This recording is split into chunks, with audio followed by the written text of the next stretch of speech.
You live to pay bills, not to live. Your salary drops, but your peace of mind disappears. Byung-Chul Han. Your paycheck lands. An instant shot of dopamine. For a second, the illusion of relief. But then, the shadow creeps in. The list of bills waiting. The countdown to the next round of payments, the fifth day. It's not just a date. It's a trigger. An internal explosion of panic, of anxiety. That knot in your stomach. The feeling that you're running a marathon, but never reaching the finish line. Does payday bring you relief or panic? Have you felt it? That cold sweat, the dry mouth, the certainty that no matter how much comes in, it's never enough. Because the money is already committed, before it even touches your account. Your life isn't yours. It's a spreadsheet of expenses, a vicious cycle of survival. You live to pay bills, not to live. This is the brutal truth of the fifth day. It's not an isolated financial crisis. It's a visceral reflection of a larger trauma, an internal scarcity, an inability to plan, an aversion to reality itself. You were programmed for this trap, and the bill, it is the mirror of your servitude. This video isn't about tips to organize your finances. It's about breaking the pattern, shattering the cycle, facing the truth behind your monthly panic. Are you ready to feel the weight of this prison?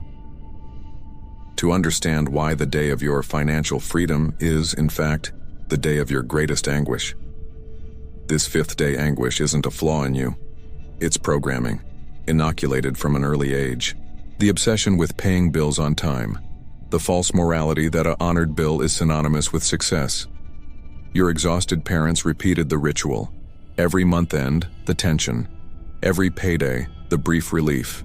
You learned that adult life is a rat race, where the only victory is not being in debt, but being in emotional debt.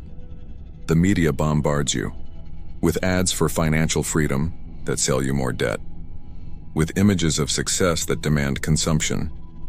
You were conditioned to see money as an enemy to be tamed, not as a tool to be mastered. Byung-Chul Han warned about the exhaustion society, the insane performance of working to pay, where freedom is illusory. Because you are always responding to a bill, your life is a statement, your existence, a sequence of debits and credits, and the fear of not making ends meet is your greatest executioner. This programming blinds you. You don't see beyond the next bill. You don't plan for tomorrow, because today is already a battlefield. The trauma of scarcity, not lived but inherited, an echo of generations who fought for crumbs. Gabor Mate would tell us, recurrent anxiety about money is a manifestation of trauma. It's the body responding to an invisible threat, the threat of not having, of not being. And the bill? It's the dark herald of this inheritance, the material proof that you still live under this shadow, without permission to dare to prosper, to live. If this financial pain has visited you, comment below. Your inbox, your bank statement, they're not just numbers. They are portals to your shadow, that which you refuse to face, the shame of not being in control, the guilt for every unnecessary expense, the dread of silent bankruptcy. All of it explodes on the fifth day, when the bill becomes a trigger, and you fragment. Jung unveiled the shadow, our repressed part, the one that operates in the depths. In the fear of the fifth day, it reveals itself. You wear the mask of the responsible adult, the one who handles it, but behind it there's panic, an archetype of the debt slave, who works to feed a cycle, not to build a legacy.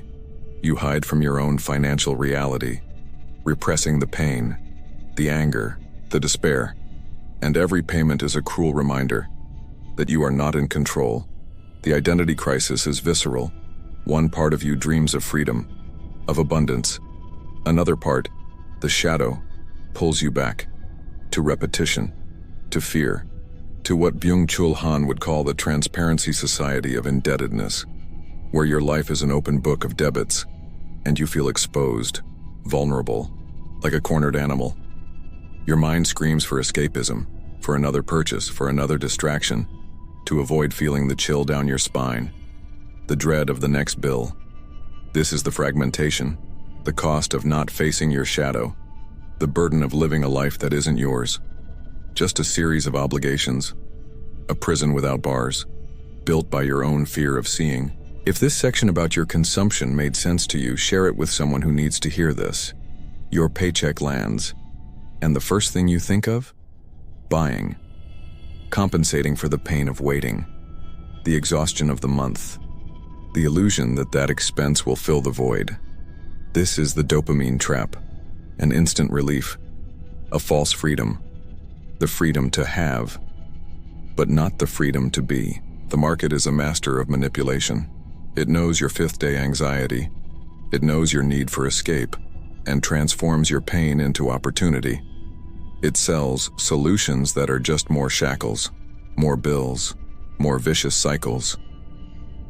Robert Cialdini would explain the hidden persuasion, how you are led to consume, not out of necessity, but out of a deep impulse, to numb the anguish, to avoid reality. Every unnecessary purchase is another brick in your financial prison, a desperate attempt to buy happiness that never arrives. You become obedient, a soldier of consumption, marching towards the next debt. The critique is incisive. You are not free to spend. You are forced to spend, to maintain the illusion, to avoid confronting the void. Consumption as a failed attempt to fill existential scarcity. That new item, that unmissable experience, it's just another dose of forgetfulness. That takes you away from true freedom. The freedom not to owe, the freedom to choose, the freedom to simply be, without the weight of incoming bills, like cruel reminders of your servitude, of your non-stop financial stress cycle. Pause this video and write down this sentence. It could become a rupture with debt. The awakening isn't relief, it's a shock. It's feeling the pain of the fifth day, not as a curse, but as a call to consciousness. Your anxiety with bills. It is a brutal teacher. It points directly to the trauma, the scarcity, the disorganization, the aversion to financial reality. There are no tips for this. There is only presence and the courage to face it. Morgan Housel, in his Psychology of Money, would say, your emotions dictate more than logic. It's time to reprogram that emotion. Don't run from the bill. Look at it. It's not an enemy. It's a mirror. It reflects your history with money, your fear of scarcity, your attempt at control, your need to fill the void. Every payment can be an act of consciousness, not of servitude. Dave Ramsey preaches freedom from debt. But the true indebtedness is mental. It's the belief that you cannot change, that the fifth day will always be a nightmare. Reconstruction begins when you detach trauma from money, when you see the bill, not as a trigger for panic, but as a reminder that you have the power to break the cycle, to plan, to breathe, to truly live beyond the bills. Viktor Frankl taught us meaning in suffering. Your fifth-day crisis can be your purpose, the catalyst for a new identity, not the identity of the bill payer, but the identity of the builder of freedom. Free your money and free your mind. Start seeing bills as stepping stones, not as shackles. Financial authenticity isn't about having a lot. It's about being free from fear, free from programming, free from the fifth-day panic. It's about living, not just paying. Do you also feel this spending compulsion? Write in the comments. You've come this far, not by chance, but because the sound of the bills is no longer just an echo. It's a battle cry. Your war against servitude, against the programming that imprisons you. The fifth-day crisis doesn't end with payment. It ends within you, in your decision to break the cycle.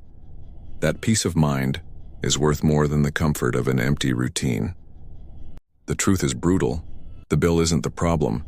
It's the mirror of your relationship with money, of your aversion to reality, of your escape from trauma. Napoleon Hill reminded us, the mind is everything, your wealth and your poverty. They begin and end there. It's time to rewrite your financial destiny, not with the pen of debt, but with the strength of your consciousness. You are not alone, but the rupture is your journey, a solitary and liberating journey.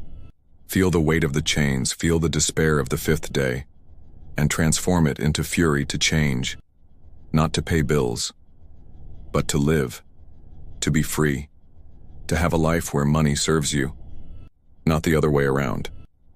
May this silence call you to your true freedom. You live to pay bills, not to live. Strategic long pause. Silence. Call to action. If the fifth day haunts you, comment, "I will break the cycle." Leave in the comments, "Financial programming ends with me." Share this video with anyone still living on consumption autopilot. Subscribe if you want to keep breaking financial cycles with me.